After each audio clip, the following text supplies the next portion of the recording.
Allahumma salli wa sallim wa barik alaihi wa ala Istighfar itu cara paling cepat untuk mengabulkan doa. Semakin tinggi orang istighfar, terbiasa dengan istighfar.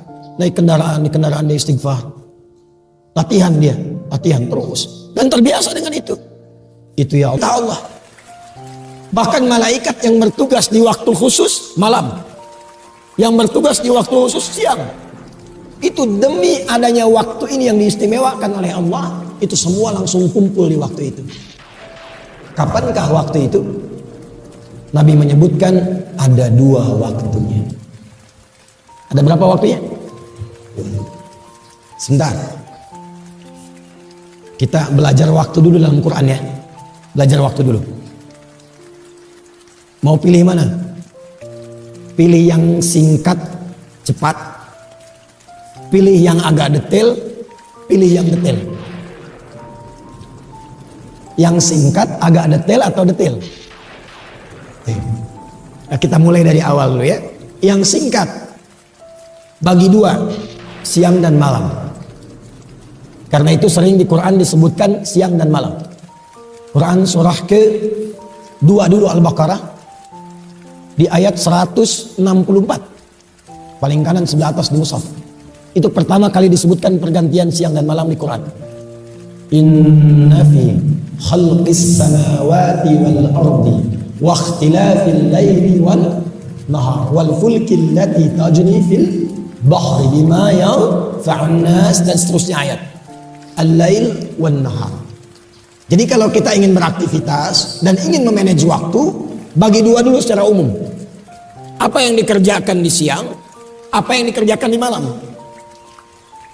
Nah, batas siang, batasnya itu dari subuh ke maghrib. Saya ulang ya, dari mulai subuh ke maghrib. Jadi dibuka di subuh, berjalan di siang, masuk ke maghrib. Itu batasnya. Jelas?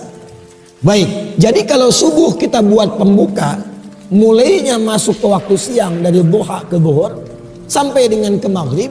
Antara zuhur dengan maghrib yang tengah-tengah apa? Saya ulang, antara zuhur dengan maghrib yang tengah-tengah apa? Asar. Itu yang dimaksud Nabi dengan waktu pertengahan di siang hari. Jelas? Ada waktu pertengahan di siang hari, antara siang menuju ke maghrib, tengah-tengahnya asar. Itu yang dimaksud di Al-Bukhari nomor hadis 555, di hadis Muslim nomor hadis 632. Yata'aqabuna fikum malaikatun bil laili wa malaikatun bin nahari yajtami'una fi salatil asri. Karena itu tafsir ulama pada surah Al-Baqarah ayat 238 tentang salatul wusta, salat pertengahan, itu salat asar. Tafsir pertamanya. Yang kedua adalah waktu malam nanti. Malam ke siang, diambil tengahnya. Pembukanya apa? Dari mulai isya. Karena maghrib itu pembatas. Kemudian mulai ke isya. Sampai nanti muncul siang kembali. Siangnya masuk ke zuhur. Antara isya ke zuhur, tengah-tengahnya ada apa? Antara isya ke zuhur, tengah-tengahnya ada apa? Subuh. Maka tafsir yang kedua, ada waktu pertengahan, langsung disebutkan oleh Nabi, begitu pentingnya sampai malaikat malam berkumpul, malaikat siang berkumpul. Di waktu pertengahan ini, wa fi sholatis subuh, di waktu subuh. Hanya yang menarik begini, ada beda antara asar dengan subuh, keistimewaannya. Ada yang sama-sama dimiliki, jadi sama-sama antara subuh dengan asar. Ada yang hanya dimiliki subuh saja, asar tidak. Apa yang sama-sama dimiliki? Teruskan hadisnya. Perhatikan hadisnya. Yajtami'una fi salatil asri wa salatil fajri. Maka para malaikat itu berkumpul menyertai orang-orang yang salat di waktu asar. Kemudian berkumpul pula menyertai hamba-hamba yang ada di waktu fajar subuh. Atau kama qala Rasulullah sallallahu alaihi wasallam, "Summa yas'aluna ila as-sama." Kemudian mereka langsung kembali naik ke langit. Lalu diuji oleh Allah untuk dikonfirmasi bahwa malaikat itu menunaikan tugasnya dengan benar. Kaifa taraktum ibadi? Kata Allah, bagaimana keadaan hambaku ketika kalian tinggalkan tadi? Allah sudah tahu. Karena Allah Maha tahu. Hanya ingin menunjukkan kepada kita bahwa malaikat tidak pernah menyembunyikan apapun. La ya'sunallaha ma amarahum wa yaf'aluna ma yu'marun. Sekaligus mengonfirmasi apa yang Allah perintahkan ke malaikat keluar sama di lisan para malaikat. Apa kata para malaikat? Ya Rabbi, atau bima ma'na kama qala Rasulullah sallallahu alaihi wasallam. Taraknahum wa hum yusallun. Kami tinggalkan hamba-hambamu itu. Kami sertai, kami tinggalkan. Tadi mereka telah menunaikan sholat. Dan ketika malaikat melaporkan itu secara live, waktu asar dan waktu subuh, hamba yang disertai itu sedang sholat, maka Allah kemudian, perhatikan ini yang paling penting, menegaskan pemberian rahmat dan ampunannya kepada hamba yang tengah menunaikan sholat yang dilaporkan oleh malaikat itu. Karena itu sholat subuh itu penting. Sholat asar itu penting. Karena itu termasuk waktu yang paling gratis ketika digunakan yang bisa mendatangkan rahmat Allah Subhanahu wa taala. Dan pada saat itulah malaikat mengaminkan apa yang dimintakan oleh hamba-hamba itu. Langsung mengaminkan. Sedangkan hadis lain mengatakan, "Faman wafaqa ta'minuhu ta'minal malaikati, ghufira lahu ma taqaddama min dzambi." Yang aminnya bersamaan dengan malaikat, minta diaminkan. Atau dalam sholat kita amin, malaikat amin. Langsung dapat bonus. Bukan hanya dikabulkan doanya, tapi langsung mendapatkan ampunan Allah Subhanahu wa ta'ala. Jadi keutamaan waktu subuh itu yang pertama, mempercepat datangnya ampunan Allah Subhanahu wa ta'ala. Maaf, pilih mana? Dapat harta 100 miliar atau dapat ampunan Allah? Tak ada yang ketiga, cuma dua saja ini. Dapat harta 100 miliar atau dapat ampunan Allah? Pilih mana? Oh, masa suaranya lemah sekali. Ampunan Allah. Oh, ini tidak pede, ini ada sesuatu itu. Ingin ampunan Allah tapi sekarang kok mohon maaf tuh. Ada yang meninggalkan Jumat karena ngejar proyek.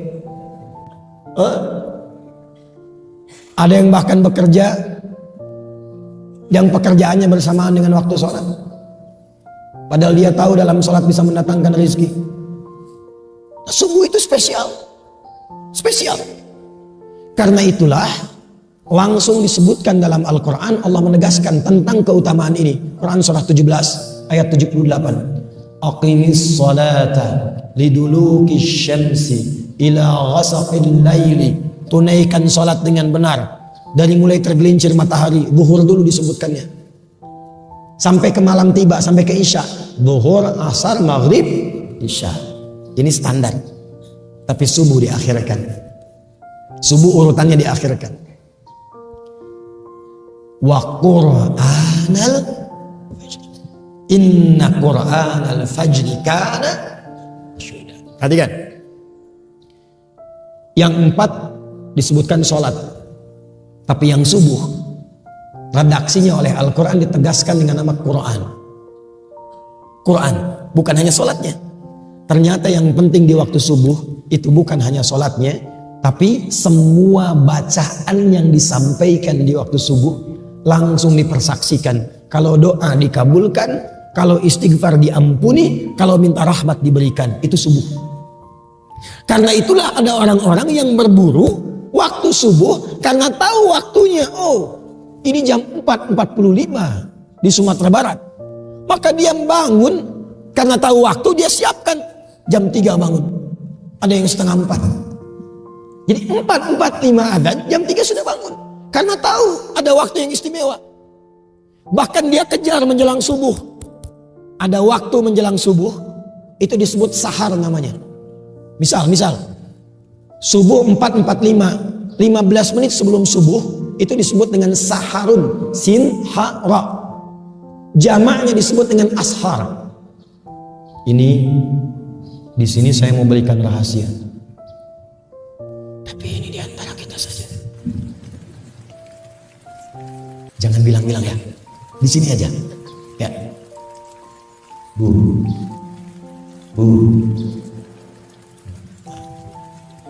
Kalau kemarin di Tanah Datar saya bilang, Bu, yo, gitu. Sini ya, Bu. Nah, gitu. Nampak lah bilangnya.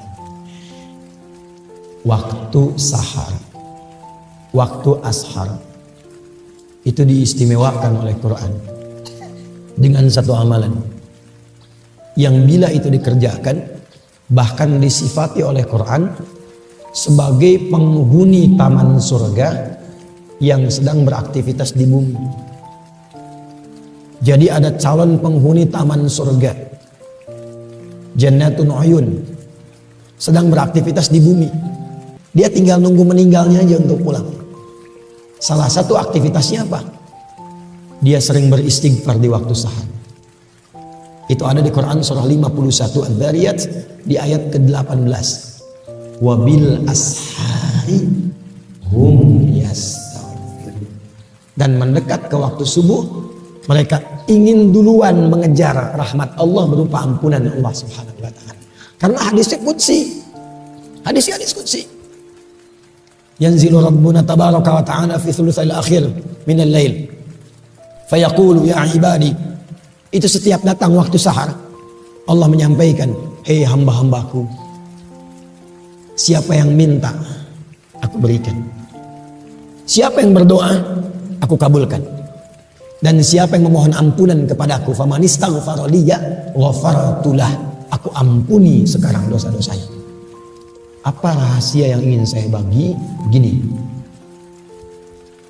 Bu, Ibu kalau saya beri pilihan, Ibu pilih mana? 1 miliar atau kalimat istighfar? Betul. Awas nanti dimarahi bapak pulang dari sini. Kenapa kau ambil 1 miliar? Kalau ada pilihan, termasuk dunia dan seisinya, pilih istighfar. Pilih istighfar. Karena kemuliaannya 2. 1, istighfar itu memberikan jaminan langsung dari Allah kepada kita untuk menjadikan semua yang Allah titipkan kepada kita semua berkah dan bernilai baik. Yang kedua, istighfar itu cara paling cepat untuk mengabulkan doa. Semakin tinggi orang istighfar, terbiasa dengan istighfar, naik kendaraan, di kendaraan dia istighfar, latihan terus, dan terbiasa dengan itu. Itu ya Allah mustajab doanya. Kadang-kadang belum minta sudah diberi. Cepat sekali. Makanya istighfar itu mahal sekali. Dan para ulama sudah tahu ini. Makanya mereka sering diantara wiridnya itu istighfar. Dan zikir kita pertama ba'da sholat itu, Assalamualaikum warahmatullah, Assalamualaikum warahmatullah. Bukankah istighfar? Astagfirullah, astagfirullah, astagfirullah. Allahumma antas salam minka salam tabarakta ya dzal jalali wal ikram. Istighfar. Karena menghadirkan berkah, menggugurkan dosa, mempercepat jawaban doa. Itu istighfar. Karena itulah orang-orang mengejar waktu subuh itu, mempersiapkan sebelum subuh dengan istighfar. Itulah kemuliaan subuh. Jadi kemuliaan subuh itu, selain mempercepat terkabulnya doa, kalau ingin cepat doanya dikabul, bangun sebelum subuh. Isi dengan istighfar. Itu rahasianya. Makanya 2 rakaat sebelum subuhnya pun sunnahnya, itu lebih baik daripada dunia dan seisinya. Raka'atul fajri khairum minad dunya wa ma fiha. Sebab untuk apa dapat dunia dan seisinya kalau tidak mendapatkan ampunan Allah Subhanahu wa taala? Untuk apa?